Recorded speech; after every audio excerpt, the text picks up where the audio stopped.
桃园烟都12月25日到如何升级变做桃园市的哦。我哋今日访问呢，如系第一届一国民党提名的第一届桃园市长的常胜人，也系响应嘅桃园院长吴志勇。院长好。主持人各位乡亲大家好，我系桃园院长吴志勇。其实桃园呢，一个客家人口系全台湾个样是挺多的，我讲80万上人哦，其实非常多哦。不过头多眼呢也讲到讲，桃园爱升级变做一只韩国有规模嘅都市诶。咁呢，我感觉讲，一个桃园的客家面，我讲常变少嘛。应该唔会啦，哈。不过我上网答辩，讲。你升级以后就所谓六都嘛，哈，六都哈，六都底部主要你桃园市还有客家人较多的所在，哈，所以你有点基金，啊，一定可以留你客家文化保存，啊，来传承下去，哈，国际化以后，你变个可能变世界客家的文化中心啦，所以我知道了还有一个机会，某一天係講。国际化以后，就讲客家文化就没咧，应该唔会咁样子。韩国人呢就系机场所在地面哈，世界也攀呀世界发通哈，全世界客家人转来都了为较群啊，较群较方便啊，所以你希望讲以后你变直辖市以后，体长就想然后你桃园县变讲客家的歌曲的世界客家歌曲的中心。哦，客家歌曲嘅中心，哦，有相关应用来做哈。其实你太家地嘛，你客家文化馆底部有青岛，你客家的音乐哈，像你邓宇贤老师的太家做地哈，佢做龙潭面哈，个桃园的龙潭面，韩国其他歌曲做青岛哈，全部翻唱过过年的啦、好乐花呀，韩国还有唱过每个人唱其他歌的啊，所以讲你。平时嘛有办青岛的活动，像天传日你就办全国的客家的歌谣的比赛啊。韩国你客家文化节啊，办2万人的太合唱啊，大合唱就不管你係乜嘅出拳的人，全部唱下來唱客家歌哈。韓國你有青島會作詞作曲啊，韓國咧製作音樂製作的全部客家人咧，全部始終都係你。桃园县，所以我知道你有俩机会。院长除了一个对歌的来发想哈，可以用来做来传承客家文化以外，还没做对同乡亲朋友讲一下，也以嘛也新年人了，你感觉讲你作为那条同客家相关的一条政策。哦，第一早就讲你桃园县80万客家人哈，以前就冇一早。专门负责的单位啊，可能大家讲，哎呦，按多年们就50年，就大家做黑们哈。你18年的1月1号，你升格到准直辖市啊，看有弹性做的扩大是，那提早成立做客家事务局啊，那近年来攀青岛的发通，本两片客家人也好，唔系客家人也好，做得啊传承你客家文化，了解客家文化。韩国人有最特别的。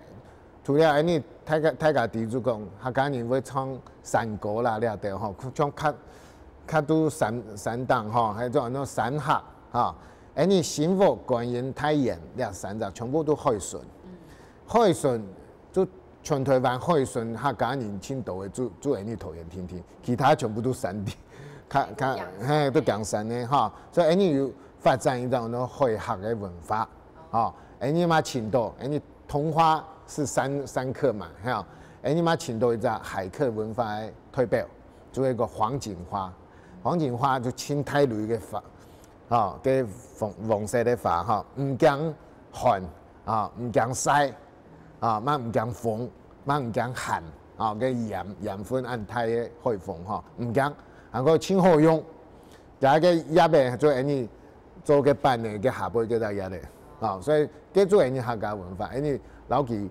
塑造成一个海客文化的代表啊，韩国你青山忙，然后他维护整体都一个客家这个永安这个新屋客家双星的计划哈，差不多会有12亿用钱的预算啊，为了你海客的文化规则打造来营造出来啊，韩国你桃园县嘅客语嘅了教学哈，挺好。安尼最多的客家的惩罚的学校，也老师老学生的平时就用客家话来对话，唔免讲专去读书读一两节客家话，专去就一个想办法，唔免佢平时都学校就老先生，然后学生用客家话来讲话，平时就会讲吼。韩国咧，有最多的全国最多的客语新传师，汉语的新传师啊。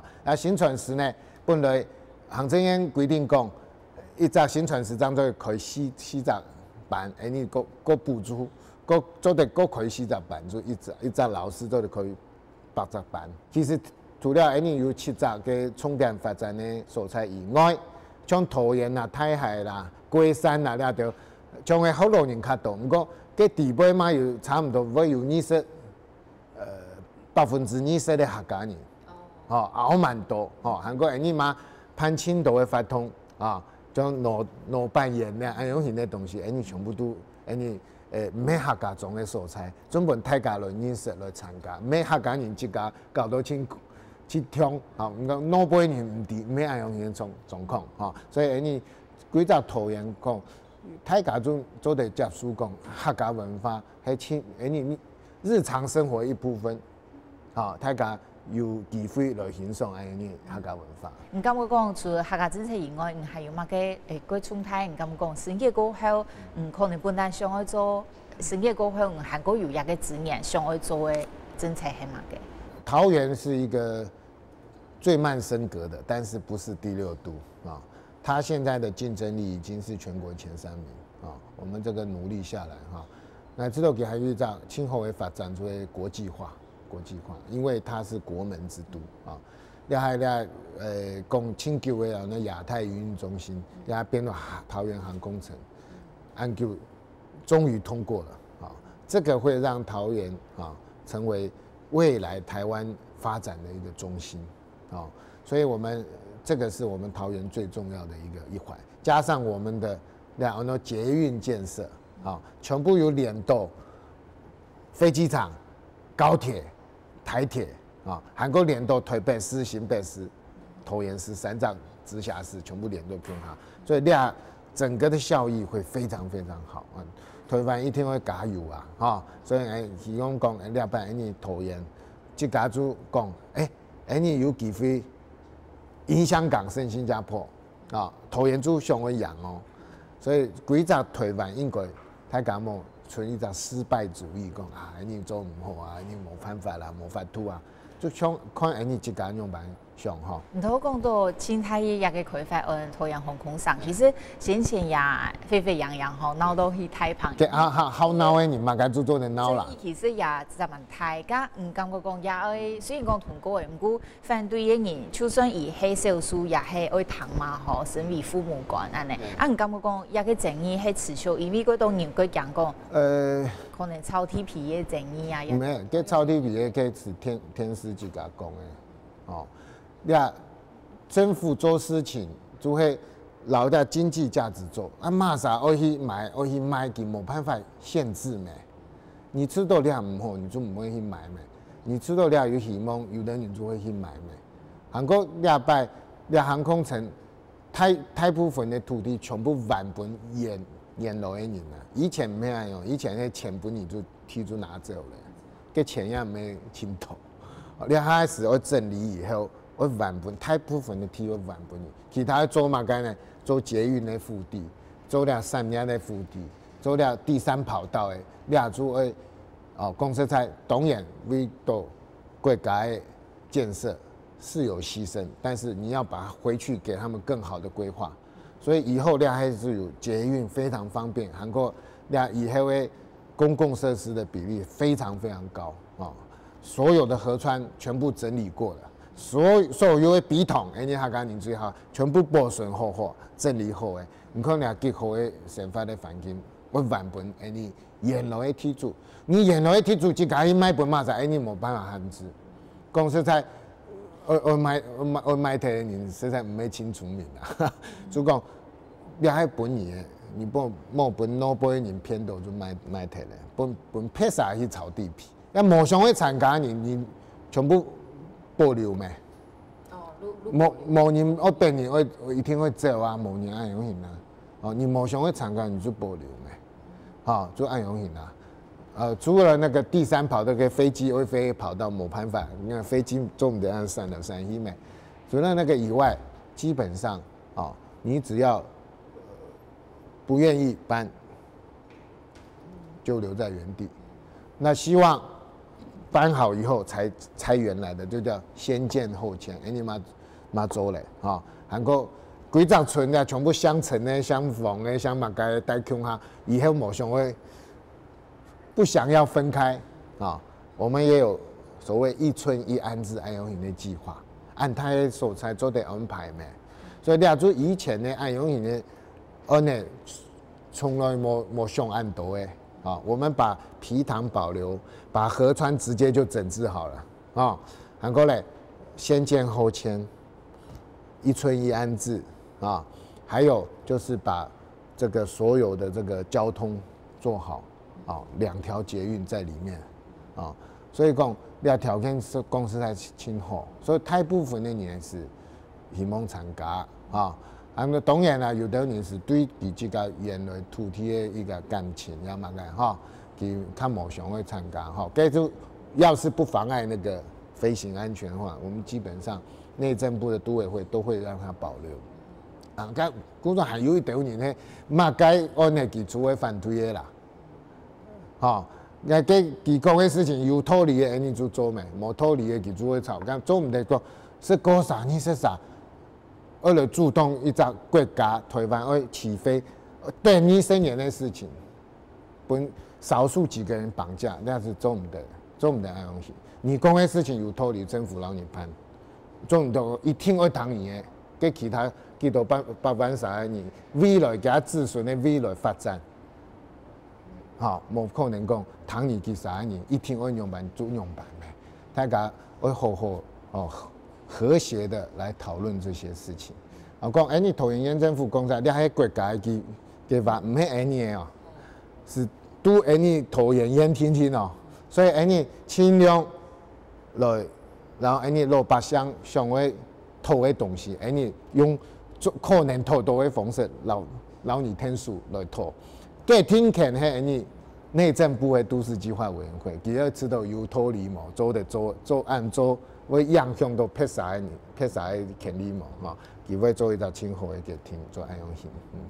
一摆现今拄到主要对手还系屯松柏强用，一摆其实人讲桃园市嘅事情，其实嗰人啊，冇乜人睇，唔係有幾多嘅討論，因為人咧唔屯咧對手，唔係面條路樣幾多，唔用嚟看一擺。現期真正嘅對手係一家。就像考试同樣嘛，愛做4年人的嘛，你看4年人做得好，大家會容易支持。啊，做唔好，可能你會講，阮撇啥做會較好嘛，做安樣型。所以愛說係冇必要啊，當然攏你對手去吵架吵嘅，你自家做好就好咩。啊，當然係安樣型的想法啦。其實現期嘛唔是聽年老年咧，大家都在作秀。挺困难的是像直辖市啦、捷运啦、航空城啦，个整个河川大整治，你都全部挺困难。你客家人的精神就不是公安多，就慢慢一步做，就全部奇迹都发生了没？所以讲以后桃园市的发展挺重要，来讲，所以有信心讲，继续做。来用客家人的精神，一定会容易做得挺好。我是按用想，我希望讲，你的乡亲做得接受按用型的看法，接受我规划的愿景，讲你的生人子孙有机会养过香港跟新加坡，没挺好没？所以这个是选举就是这样子，我觉得不必再花太多精神在口舌之争啦。没有必要啦，我们把未来的远景规划好，让民众去选择嘛，做安永型。好，非常感谢院长接受我哋嘅訪問，多謝。什麼？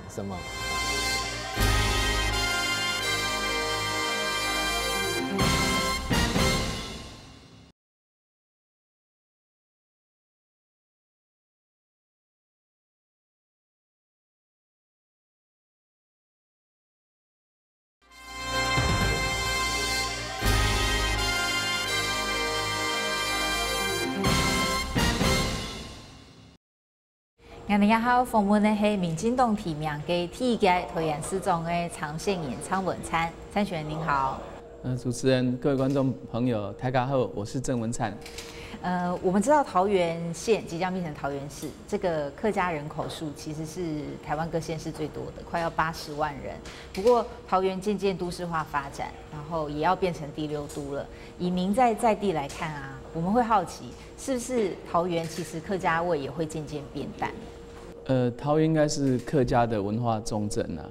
那当然，现在大众传播媒体发达，那有时候这个客家的活动要特别的举办哦，大家才会看到。但是我自己担任新闻局长的时候，我是推动了蛮多客家文化的行销。那我可以很肯定的说，哈，全世界只有在台湾才看到客家的语言文化跟这个历史的这些复兴的运动。那我是觉得应该珍惜。如果您当选桃园市长，您对在地的客家语言和文化的传承跟推广，您还有什么样的想法吗？我想客语的学习应该要生活化，所以客语的体验营，我觉得应该到客庄的部落去，那在生活上来学习使用客语，这样的教学会更成功。那所以母语向下扎根是对的，但是客语的体验营我觉得应该要推动。那第二部分就是客家的文化那么其实有很多类型，传统的客家文化，那客家也有很多流行的，像是这个花布的创作，像是这个客语的流行音乐等等那我是觉得将来这部分的团体的支持培养也是一个重点。我是认为我们很多把客家事务局当作是客家活动局，那只是办一些活动帮首长行销，那是不对的。那应该让这个客家事务局成为一个把客家的元素在各个层面去落实，然后让人民看到，不管是我们的客家朋友或其他的族群的朋友，他就可以看到、可以体会、可以学习、可以尊重。那这样的话，客家这个元素会成为台湾文化一个很重要的部分。您到桃园的各个乡镇去看啊，您自己觉得桃园的客家乡亲，他们对客家这件事，还有对客语，它的流失的状况是比较少的吗？其实很多乡亲会觉得，我的客语流失啊，我的文化保不住，跟客家庄的渐渐消失有关。那有些人会觉得说，像南桃园地区，其实它还是蛮。大家会联想到它就是客家乡镇。那您自己这样看，这几年这样子看，它还是很客家的吗？南桃园当然还是很客家啦。那当然在农村的人口是有流失减少，但是我想客庄浓厚的气氛仍然在。那第2代、第3代有时候到外地工作，但是一定的时间都会回来。所以我是认为说，要把这个客庄部落的经营把它当作是一件事情来完成。农村的社区再造客庄的再造其实也蛮重要的。那传统的民居、传统的集合的那个住宅其他可以把一些客家元素加进来。您的再造可以再说一点吗？这个再造是把它造回以前的样子，还是说它要怎么去适应传统农庄，要怎么去适应现代都市化的这个变迁？我想我们常讲说文化保存。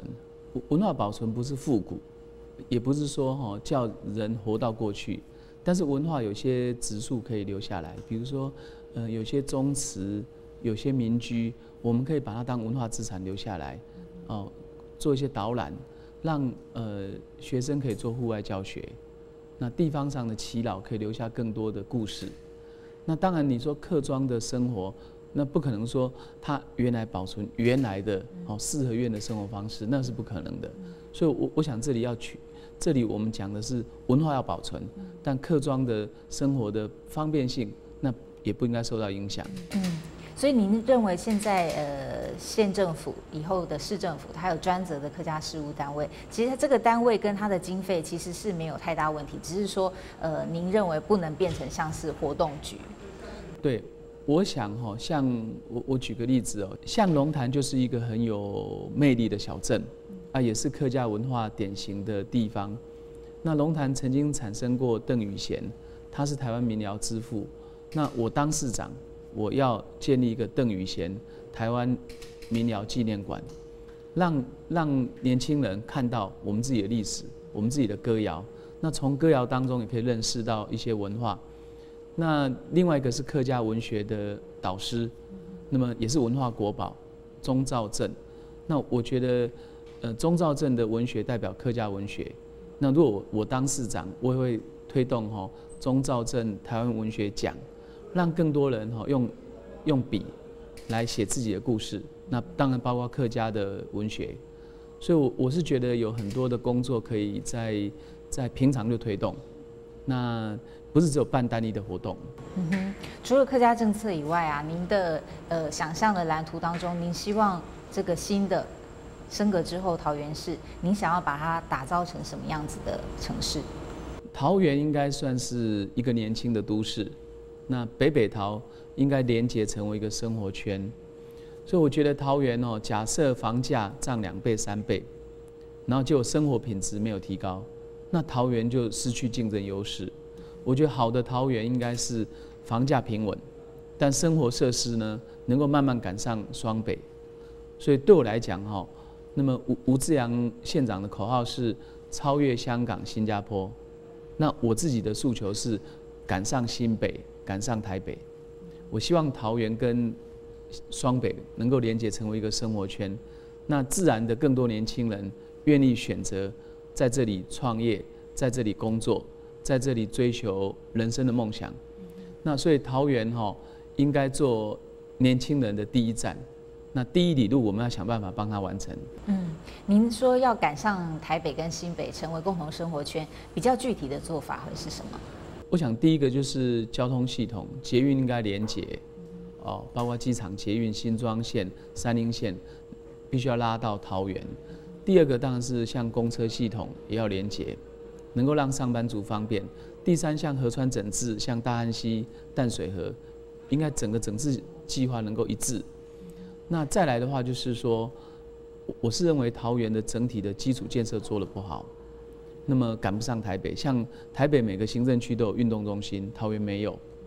台北的污水下水道接管率很高，桃园非常低，是6都最后1名。那桃园呢，它大概也没有很多的那种公司设立在桃园，大部分都设立在台北。所以我觉得桃园要转型基础设施一定要做好。那基础设施没做好的话，那么要把这个生活品质提高并不容易。那我觉得新北市过去的15年的转型经验，事实上是桃园值得参考的。那桃园在很多地方，那么到目前为止公共设施投资不足的。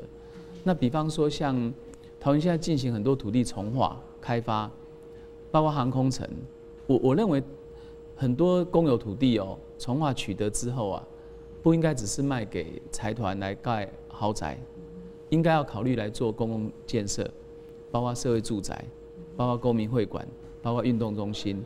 因为豪宅只是卖一次嘛，那如果你做这些公共设施可以能够永久使用，那这价值更高。所以我是认为桃园的很多发展方向要做调整。您刚刚也提到航空城，其实航空城是桃园非常重大的开发的计划，那也引起蛮多的争议。您现在来看航空城有什么需要改善的地方？航空城最为外界诟病的就是炒地皮，就是有人先得到内线消息，先进场布局，然后炒了1轮2轮之后，然后撤出。那我觉得这个航空城计划假设没有这个透明性，没有民众参与，这计划就会被扭曲。所以航空城计划一定要摊在阳光下，让大家看得到。第二点航空城计划就是要把机场所带来的发展能够给地方共享。所以将来的航空城应该是引进产业，像航空产业，像物流产业，像桃园应该有世贸中心、会议中心，像有很多的公司行号，是否可以设置在桃园？那我觉得目前的县府团队他没有把这个产业引进当作重点，他事实上是把住宅开发当重点。坦白讲这个顺序是错误的。这顺序会带来将来航空城发展的困难。如果您当选市长啊，这个航空城计划，因为它已经在进行中了，那如果您当选的话，您会把它做什么样子的？可能再往源头去从头吗？这是有可能的吗？航空城计划不是由桃园单方面决定，它也是中央核定的计划。那要逆转并不容易，但是我想航空城，如果它是要怎么把它做出来，它跟既有的地方的发展要能够相容，所以我觉得是该如何做的问题。那我想一般的看法是说，要航空城，但是不要炒地皮，要建设不要贪污。我觉得这条线是我们要谨守的一条线。那至于说这个计划该如何能够让它具有可行性、合理性跟必要性，那我觉得将来应该是要就航空城计划来做一些审议的程序，能够让这个计划更周延。那我是认为说，将来这航空城势必要做一些调整。